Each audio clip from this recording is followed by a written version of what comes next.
Welcome back to my channel Furqan food secret. आज आपके साथ साग बनाने का बहुत ही आसान तरीका शेयर करूंगी। सर्दियों में अक्सर यही मसला रहता है कि गैस बहुत कम आती है या आती ही नहीं, तो कम गैस में साग बनाना बहुत ही मुश्किल काम होता है। आज आपके साथ बहुत ही अच्छा तरीका शेयर करूंगी, वीडियो को एंड तक लाजमी देखना। तो स्टार्ट करते हैं। यहाँ पर सबसे पहले मैं आपको साग की क्वांटिटी बता देती हूँ। मैंने 2 किलो सरसों का साग लिया है, 1 किलो पालक ली है और आधा किलो बाथू लिया है, जिसे कटिंग करने के बाद अच्छी तरह से मैं इसे वॉश कर लूँगी ताकि इसके अंदर जितनी भी मिट्टी है वो सारी निकल जाए।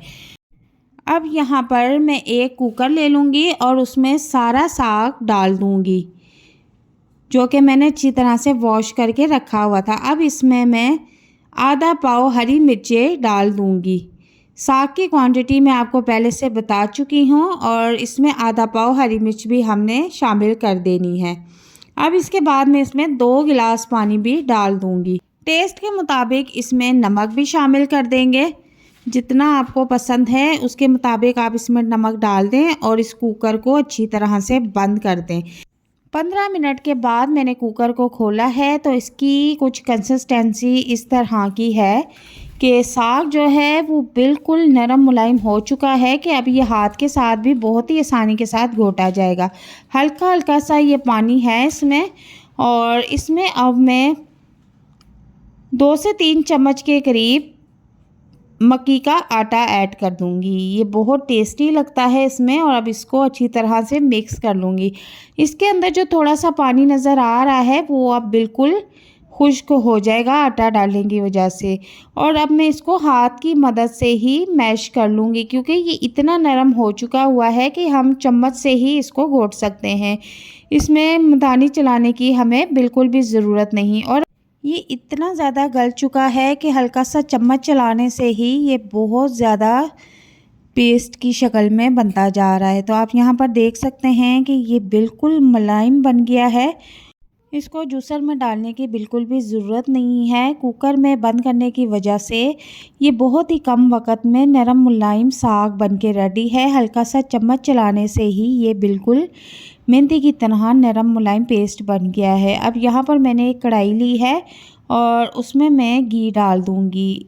1 प्याली घी डालूँगी और 1 चम्मच लहसुन और 1 चम्मच अदरक और हरी मिर्चें पीस के मैंने पेस्ट बनाया हुआ था, अब वो इस घी में डाल दूँगी। घी ज़्यादा गर्म नहीं करना, हल्का सा गर्म करना है, और उसमें हम लहसुन अदरक और हरी मिर्च का पेस्ट फ्राई कर लेंगे।